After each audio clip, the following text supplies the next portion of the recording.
Hi everybody, Joe Grisaffi and Sara Gaston. Here for part 2 with our friend and actor Troy Parker. Hey. So Troy, He's our actor. Yeah. So Yeah, the other part of the interview started to go a little long. I wanted to break it up into a second part. Okay. Let's get a little more personal if you don't mind. In Atlanta. Oh. Okay. So you went out there, you said did. you didn't have a big network of friends the first time. Correct. How did you manage that? I mean, I guess we want to talk about mental health of the actor. Okay. Being away like Well, that. the first, like I said, I went 2 different times. The first time, I guess I had expectations that it was going to happen a little faster, or maybe it was a little delusional. Maybe I was a daydreamer. I don't know, man. That's probably not the right word either. I just wasn't prepared, put it that way. Luckily, I'd saved up a lot of money, but then I was seeing, since I did the 3-month lease, that the money was just chipping away. And then I started to realize, God, I worked really hard for that. I'm not getting my claws into any substance here while I'm here, and I need, I don't know, man. I just put my head between my tail, legs, whatever, and came back to Houston for a year. Worked hard again, saved up some more money, made some mental adjustments. I wish I could put words to them or tell you what steps I made. I think it's different for everybody. Mm-hmm. Oh yeah. But everyone's experience is going to be different. Yeah. I just, but I realized, I needed to try it again. From what I just needed to go again, Yeah. So I did. My California experience is very much like that. Mm-hmm. I went out twice, Yeah. and some of this stuff rings true. Yeah. And we'll segue this back into your experience. When I went to LA the first time, I was just didn't really prepare to go. It's just like I got to go. Yeah. And I had a friend of mine from college, Melissa, who was already out there, Mm-hmm. and my plan was to meet her. When I got there, I was going to meet her, and someone she knew happened to need a house sitter for a week. Cool. Yeah. So I had a place to stay for a week, but while I looked for an apartment. But this is A week. this That's is where adorable. I'm going. All right. I had friends out there. Right. It's so spread out that we could rarely get together. And True. meeting new people was difficult. I mean, it's easy to meet new people, but Sure. it was hard to find that genuine friendship Sure. out there. A lot of the people truly are superficial, and they're Sure. focused on themselves as actors. And it was very difficult to find that new friends. Right. So I ended up, there's maybe only 3 people out of all these years that I actually stay in touch with. And was it like that at all when you met new people? Were they just so self-centered? No, I didn't Was get it that a different impression at all. attitude? I didn't get that at all. And that was the same kind of one of the deciding factors between LA and Atlanta for me was that was just another, LA people are like this, but I hadn't experienced that, but I once was taking people's experience for their word. In Atlanta, no, it was a relatively new market, and people were excited about it and real supportive, and there were a lot of social events. But then back in your day, there wasn't the social media to help facilitate that. There so wasn't. Yeah. There was it's Yahoo like- groups. So you really can't compare, in my opinion. Right. If you think back, if there was Facebook and social media and other things, Oh, it do you would've think been it would so have much been a lot easier for you? Yeah, right? yeah. You just go on So- Facebook and what's happening tonight? Yeah. I mean, you Right. still had to, when I was out there, you had to get the paper, Yeah. see what events were happening, go and kind of just introduce Right. yourself to people the old-fashioned way Right. instead of meeting all these people online that have similar interests, and then you're already friends by the time you actually meet in person. Yeah, it is a completely different No, there's world. a handful of. I mean, you could get on Facebook and just, search Atlanta film groups, Atlanta casting Yeah, groups, and yeah. then you're inundated, with the social media aspect anyway. Right. Right. So you can start if you can start that networking process now. Yeah, before for you sure. go out there, join Sure. the Atlanta groups or whatever, New Mexico. I would wherever- highly recommend it. Wherever you want to go, so you can start to be acquainted with people. Yeah. And you can vet them that way. Kind of, sort of. And Yeah. when you get to meet them, you can see if they're actually people you want to actually know. Yeah. Right. So, before I went out to LA the first time, I was aware of all the traps. And so I had a plan ahead of time as to how I would take care of myself, like mentally and physically and emotionally, before I went out. What advice would you give somebody Like, what are some like concrete actions they could take to set themselves up for that sort of support ahead of time, or once they hit the ground? Definitely, first and foremost, save up a nest egg. Save up an amount of money that is potentially disposable, and I would make sure if you want to give yourself a true opportunity to grow in any network situation, you got to give it at least 12 months, man, at least a year or so. In all honesty, I mean, I'd saved up $40,000 to go, and it was, like I said, it was chipping away, and it still wasn't enough. I should have found like a job, a type of flexible situation. But as we all know, you can't really have a career job and pursue acting unless you're like outside sales and you can write your own schedule, or maybe real estate potentially. I don't really know many other positions where you can do that. People who own their own companies tend to be able to do that later in their career. Yeah, exactly. But then you have to take into account, paying your own medical, paying your own. You don't have all the sacrifices. You know the sacrifices you have to make. Right. Not knowing about your retirement, Sure. pensions, whatever. But no, That's a real thing. It's a very real thing, especially at our age. Yeah. I mean, well, you're younger than us, Sarah. Oh, yeah. So. But at our age, Joseph, Right. Yes. But I mean, and hopefully you have the support of your family. Your family and Right. friends are very, very, very important. My family's always been real supportive, and encouraged me to chase whatever dreams I want. Now, granted, they will still have a conversation with me to ensure that I'm making hopefully going through the right process Right. to prepare and to do it as efficiently and as safe as possible. Yeah. But yeah, the nest egg is the most important thing, and then hopefully, secure a job. Definitely get a job where you have consistent money coming in. So then once you get there, then you can start looking for that other potential job where you have the flexibility. But you got to have just that consistency and getting to know people and getting like a routine. Because for me personally, I was there the 3 months, and like I moved there and it was in my apartment. I'd go out every now and then, but then I was like, oh, I can't afford to go out and do stuff. But I'd go to these mixers, and then it just never gelled the first time around. Right. So I don't know why. Well, one of the things that that I ended up doing, because I had a friend who had been in LA a while, was getting into class right away. Because then you're meeting people, and you have peers to kind of discuss challenges or mention opportunities. And did you try something like that? I looked at a lot of different classes, but not really knowing anybody out there, and unfortunately, everybody has an acting class. So I don't know. I probably should have done that a little bit more, but no, I did not. I did not pursue an acting class while I was there the first time around. How about, I don't know why I didn't. I don't know why I didn't. How about finding a church or a club that revolved around common interests, like a running club or a book club or something? Do I look like I go to a running club? I just No, but I know. wondering. Because here's what I find it can be really soul sucking, is when you're in an environment where all anyone does and all anyone ever talks about is the industry. Yeah. You're always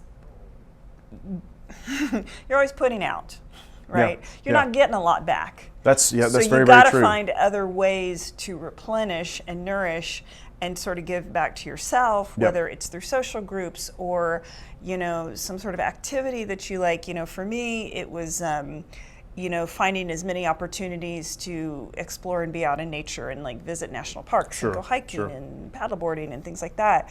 And then finding some sort of a spiritual home. There was a church out there I went to for a while, and then creating a social network. Right. But you've got to find things out, and I want everyone to hear this. I don't care what market you're in. You got to find other things outside the business, because the business takes so much from you that It does. if you don't nourish yourself, you're not going to have anything to give to your work. That's very, very, very, very true. And one of the reasons I came back from Los Angeles was I wanted a dog. Yeah, they don't allow dogs in Los And Angeles. it's y'all. very hard to, but the people that, if you live in an apartment, yeah, you can have a dog, but it's not the same. Yeah. And I found myself not being able to enjoy my hobbies, which is my escape when there's not work. Yeah. You know, like, and Sarah just covered all that, but I was giving all that up for this dream, and this is all stuff that I really enjoy, that is kind of who I am. Right. So that was one of the decisions in coming back when I did. Yeah, but I knew it was different for me in a way, because I knew I was going to, you say you went there to LA twice, right? Yes. Did you know the first time you came back that you were going to go right back within like a year or so, or no?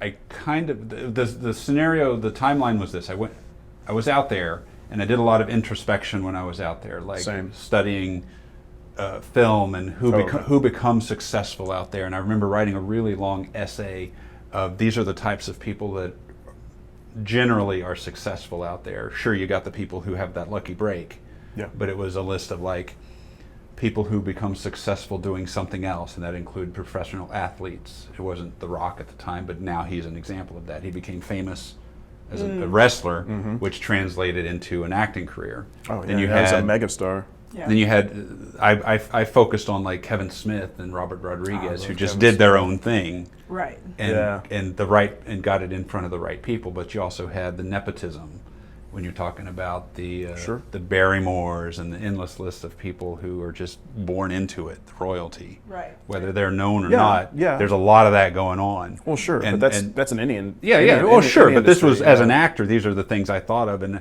maybe I discouraged myself by saying I don't know any. I don't fall into any of these categories except the person who gets the lucky break.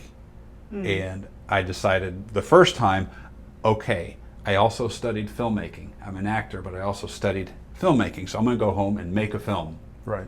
And I And didn't. be the star. And I didn't see. I wasn't even going to be the star first. I auditioned a Write it, couple of direct it, people, star in it. but I also Right. I ended up Mel doing that, Gibson. of course. I ended up doing that. Yeah. But it was more for fear of getting into a situation where that actor quit. I'm putting in. I spent $45,000 Which of my that own money. happened, yeah. I spent $45,000 of my own money. So I made the right choice of putting myself in there. Right. Because if someone else, I hadn't done this before. This was all. I was just finding people who trusted me to make this film, to come join me to make this film. So I made the film. I thought it was funny. It's kind of is still funny. People's film is it? Laughing Boy. Oh yeah. Okay. Yeah. It's it doesn't really hold up that well, but people still find it, and it's new to them, and they like it. It's on Amazon and YouTube. I think it's on YouTube now. I think Amazon pulled it, but that brought me back out there. Right. Okay, now I've got a film, Right. and I'm going to go out there, and I'm going to get noticed. I'm going to take Hollywood by And guess storm. what? Nobody gave a shit. Yeah. Yeah. But you learn so much by doing Yeah. that. Yeah. Oh I think as an don't- actor, it's important to know both sides of the camera. It really helps with your performance. So No, I don't regret it. Yeah. But I just had this idea that I've got something, yeah. Right. and people are going to pay attention now that I've actually done something. Well, guess what? No, they didn't.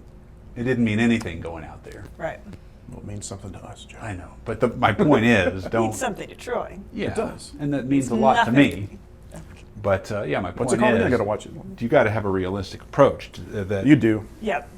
This nobody cared about it. Now I learned a lot about marketing out there. I know we're straying from acting, so reel me back in, guys, if it gets too strange. But I was able to get people to watch it. Yeah. I was able to book venues.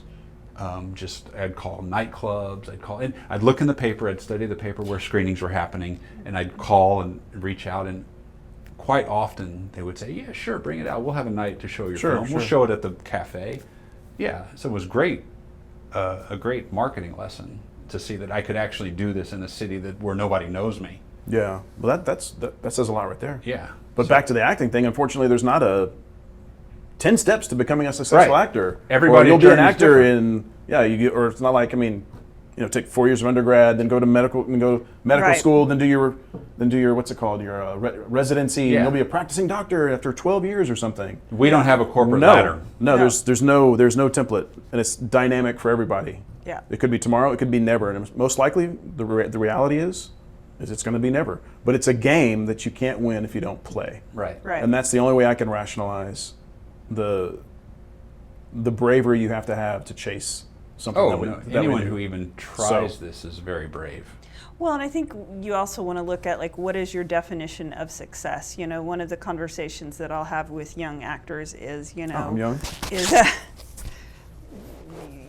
ahead. yeah, Sorry. the people I coach. You'll be instantly young if I work with you. No, is you know, what is your idea of success? You know, for some people, getting a paid job as an actor is success. For some people, being a working extra is success. For some people, earning a, you know, very, very modest living is success. Some people, you know, insist that they have to be Tom Cruise, you know, and so What is it for you? What is success for Sara Gaston? So hot right now, Sara Gaston. I mean, I consider myself really pretty successful, you know. There's so much more that I want to accomplish, you know. Sure. It's not the end of the rainbow at all. But you know, I've worked as an actor, you know, for a long time. This is your sole source of income, correct? You are a surviving actor Actor, based solely on income through Act- acting opportunities. Yes? acting and coaching.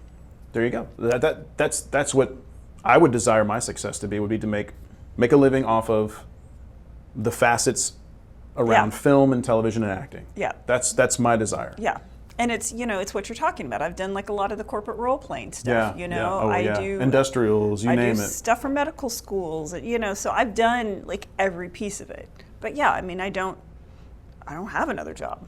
Yeah. You know. So yeah, so I, you know, I consider that a success. So, but yeah, we always want more, you know. Sure, you're a woman. So yeah. But that's, I love that topic of True story. what does success mean to you? Yeah. And it's Yeah. easy to feel unsuccessful when you've actually accomplished a lot. Right. Right. And there's also that perception of success that Right. a lot of people put out there. Right. Well, I one of the things that occurs for me when I have this discussion with people who have no idea what this field is like is people think that I think the perception can be you're not successful if you are not, you know, the A-list star. But I don't know anyone who is the CEO of Google. I don't know anyone. I don't know Jeff Bezos. I don't know, you know, Bill Gates. Sure. I didn't know, you know, Steve Jobs. So, you know, their expectation of me is that if I'm successful, I need to be at the very, very top of that particular company, right? Right, And I'm right. like, well, you're not. So I'm really not sure why your perception is that that's the only success there is. I mean, we see so many character actors, right, that you recognize and you're like, that's the guy from The Thing. Oh, and yeah. no one knows their name. Yeah. And they are enjoying their condo in Malibu. Or Yeah, they're Oh, yeah. they're like in 50 different. you're the that's- ranch in Montana. Yeah. Let me or take that. Whatever, yeah. Let me take that and run with it. I met when Did the you first run out the door? Yeah. we're when having I went to conversation. Los Angeles the first time. I was very fortunate that one of the people I met was James Hong. Oh. Who's that? He is. Most I should have people. worn my Big Trouble in China shirt. Most people don't Damn know it. his name, but everybody band. knows the face. He's the big, Seinfeld, Party of Four. Big Trouble in Little China, Wayne's World 2. He's been in more films than what's his name? Like hundreds. He has And he more just than- turned 91. But Samuel Jackson, Let me doesn't get to he? my point. Oh, that's impressive. That's we could go through his resume all day long. But my point is, when I met him, he was in this gray area of his career where people didn't know who he was. Yeah. He was complaining to me, that this new wave of filmmakers that were becoming a thing didn't know who he was. They weren't familiar with his work. He was having to go back and audition in person versus just getting the call. Oh, Yeah, he was a, he's an an insult. offer-only actor. Yeah. Yeah. Oh, Now he But is. he had to go out and start auditioning again because these filmmakers, these casting directors weren't familiar with his work. Who's James Hong? And it was really, I tell you what, He's it a was nice really guy. fascinating. He He's was a very nice nice guy. to me. He Super was nice, yeah. very nice to me. He would take me to set with him. We love he you, would take James. me. James would take me to set with him. He would take me on auditions with him. And the people I would see and meet in the hallway Yeah. while he was waiting to audition, it was fascinating that these people were sitting in a hallway waiting to audition. Long Duck Dong. I met Long yeah, Duck yeah. Dong as he was sitting in a chair in a hallway Automobile? waiting to go audition. Big rake. So it was people Great like that. It was role. like, all these people you know who were very successful, Right. but they're waiting in line, just like the rest of us Got do. to start So somewhere, man. there you go. There's a real thing. Someone who How is did- incredibly successful still had to go wait in line Hey, to audition. How did you two latch on? Susan Sarandon had to audition for Bull Durham. That was not an offer. I met. I'll say. I know exactly how we met. I know you met, but how No. did you I'll tell you. embrace Let me get there. young Grisaffi? Let me get there. Sensei. And this also is a reason to do no paying, low budget films. Right. I was working on a I'm not going to be in your film, Joe. really low budget I made film. money on deferred with him. I was working on a film that I don't think has ever been released. No one got paid for. Sure. It was one of the first things I ever did. We've all done. And I made some friends on that film, and we were talking about other things. I was writing at the time as well. Right. And I started to tell people I was meeting on set that, hey, I'm also a writer. I was passing out screenplays. It's probably a known. Looking back, I wouldn't advise it. Here's my but mixtape. I didn't know better, but I was telling people Yeah. but I was comfortable with them. We had Yeah. spent time together. It wasn't like I was. Mr. Spielberg? Yeah. It was in conversations. I would say I'm also a writer, and one of these girls I met, I think her name was Wendy, said, "Oh, you know what? I'm friends with James Hong, and he's looking for some young writers to do some screenplays for him. I'll introduce y'all something next time he comes to town." Apparently, he'd come to Houston a lot. Right. And I said, great, sure. Didn't think anything of it. A few weeks later, she calls and says, "Hey, Joe, James is in town. You want to have lunch?" You're like, hell yeah, I do. Yeah, so we met at this restaurant, and there he is, Lo Pan. Very nice to me. I said, Two girls with I- great eyes. I brought him. I love that character. I was told to bring some screenwriting samples, so I Yeah. brought what I had written, and we had lunch, and he took the stuff away and went on back to LA, and weeks later, he called me and said, "Joe, I read your stuff. I want to do one of your screenplays." Which was The Barber, okay. which we didn't do because he wanted to play the barber and it wasn't written that way. I said that, James, and it was really awkward because here's this guy who... You said What, no? you said I No? said no. I said no because the way the barber is written is the male and the female lead are the same age. You've read it, you know. I know, but it's James Hong. I'm listening. Don't give me eyeballs. The people are wondering. I'm asking what Let me the finish people my wanna story. know. I wrote this story about a man and a woman who went to school together, grew up together. They're the same age, and it was a love story. It was a horror film, but it was a love story. I can't put James Hong in that lead. That's totally not what I wrote. So I stood by my guns. We never made the film. Your thing fell down. Oh, oh, that's okay. We never made the film because I just couldn't. I felt so strongly about the screenplay that's just too big of an adjustment that takes the heart out of it. Do you regret that choice? No, I do not. But then you wrote something for But then him. he asked me to. He said, "Okay, I've got some story ideas that we could develop," and he had two ideas. One was just a Singapore businessman comes to the States to pitch a product, and it's just a funny, wacky, hilarity ensues. It's called Missing in Texas, and it's really funny. But we just at the time it would have taken a lot of money to make because it was a road movie, Feature film. Okay. It involved airplane sets, airport sets. Oh man, big budget. Riding cross country in the back of trucks, motorcycles, jumping the ramp on a ferry, landing in the water. Spoilers.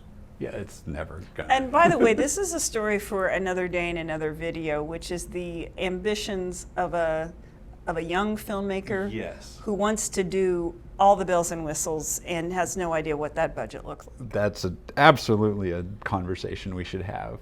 I was writing beyond my means, and there was stuff that we could pull back, but it was like James had this list of friends that he wanted to put in the movie, so we wrote a part. Priscilla Barnes from Three's Company was supposed to play the wife, and we wrote a Terry. part for what's his name, Russell Johnson from Gilligan's Terry. Island.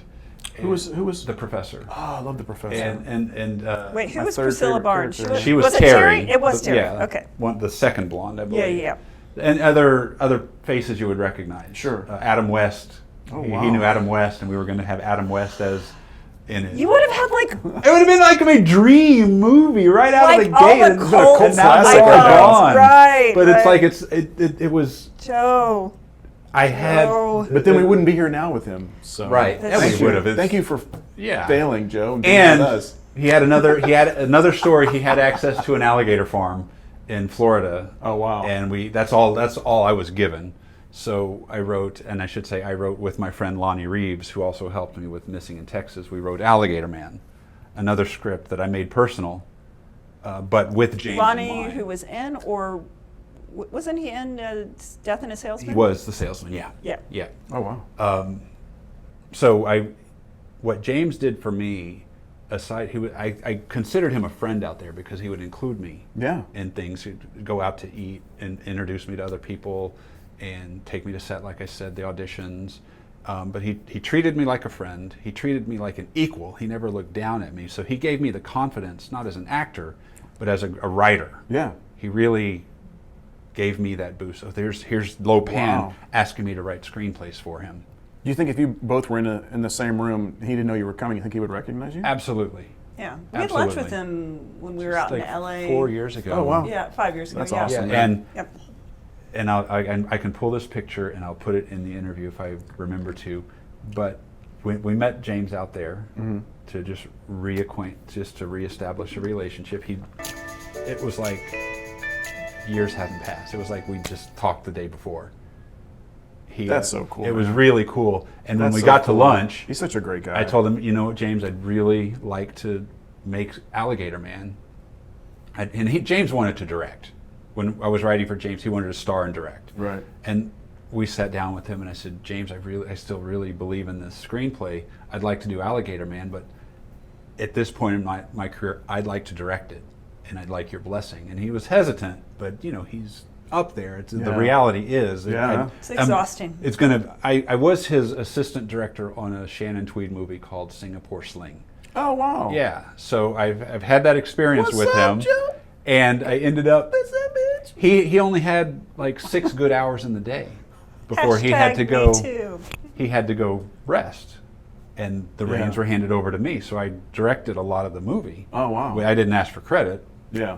but yeah, and we're talking like 15, 20 years later now. Wow. Could he do it? No, I don't think he could do it. No, how So old is he now? he just turned 90 or 91. Oh, Holy wow. yeah. I figured he was in his 80s. Yeah. So, long story short, That was he- actually a long it story was- long, but yeah, I do that. An epic. He, a tome. So anyway, he So gave me DJ. the, Yeah, he be a gave me DJ the and you can confidence, act. confidence as a screenwriter. So there you go. Back to you. We'll tell the James Hong story in a This is. this is the Joe Grisaffi biopic. no. Yeah, it is. It is. So there you have it. I think we should go ahead and wrap this one up. I think so. Did we cover everything? Hey, man. You want to cover? Just mental health, emotional health, financial health are all very important aspects if you're going to chase this dream, especially, in my opinion. May So, I add something to that? And I would course. love to hear if you guys agree or deny. I believe that life is life wherever you live it. Yes. So if you want to live in a place, if you want to live in LA, go live in LA. If you want to live in Atlanta, go live in Atlanta. If you want to go live in Sing Sing, go ahead and live. No, don't live there. That's a prison. But life is still life, and you still have to get your laundry done, and you still have to go grocery shopping, and you still have to, get your oil changed. And I think the idea sometimes is that if I move to this place, my life will somehow be magical, and you still have to live your life. Yep. So however you can do that in a way that's healthful and feels profound and purposeful to you, then I think you're on the right track. By the way, I would still be in Atlanta had it not the COVID's the only reason I'm back here right now. Yeah. The pandemic screwed up. I mean, for so many people. Yeah. But the reality was I needed to be here for financial reasons and for like family, and Right. But if the COVID wasn't going, I would still be in Atlanta, So when things get to continue. Because I was flying back and forth to DJ here, DJ there, flying to go do all the corporate stuff. Oh, man. Did you do any DJ work in Atlanta? I did, sir. Okay, good. Worked for 2 DJ companies there as well. Fortunately, I have 3 weddings in September Nice. here in Houston, and I have 7 in October. Sweet. So hopefully nothing crazy happens and we can still, because Daddy needs those paychecks. Yeah. So when things clear up, you heading back? I want to see what's changed in the market, what's happening. Now that I do have, the good thing is I have my relationship with my agency there, and since I do fly for free, I want to see how great that's going to impact the auditions Right. and the opportunities, and if there is a situation to where they're like, no, we need you just absolutely have to be here, Right. then I'll examine that when I get closer. Got it. Because the goal was, I have a great relationship with them. I've worked in Atlanta, 4 TV shows. I forgot that one. Right. The commercial and some other stuff. And since I can fly, then I don't see why it can't work. Got it. Hopefully. Let me offer this last thought, and you can chime in if you have a thought. One of the reasons I went to LA when I did was I felt if I don't go, I'm going to regret it. That was Even me. if I stay for a very short time. Yep. I think we've all done it. Oh, yeah. You've been to LA, I've been to LA, you went to Atlanta, so you've gone. Right. I assume there's no regrets. None. God no. And I think I don't want you out there, if you think you need to go, find a way to go. Yeah. Even if it's for a 2 or 3 month stay. Yeah. Go and experience what you can and see if it's right for you, and then find a way to go back Yeah. permanently if that's what you want to do. And in fact, here's what I would recommend. I would recommend planning on going out for 2 or 3 months initially to wherever you think you want to live as an inspection trip. Because I had a friend who was like, I'm going to go to New York and be an actor. And he was out there about 7 months and said, oh my God, I hate this so much, and ended up moving to LA.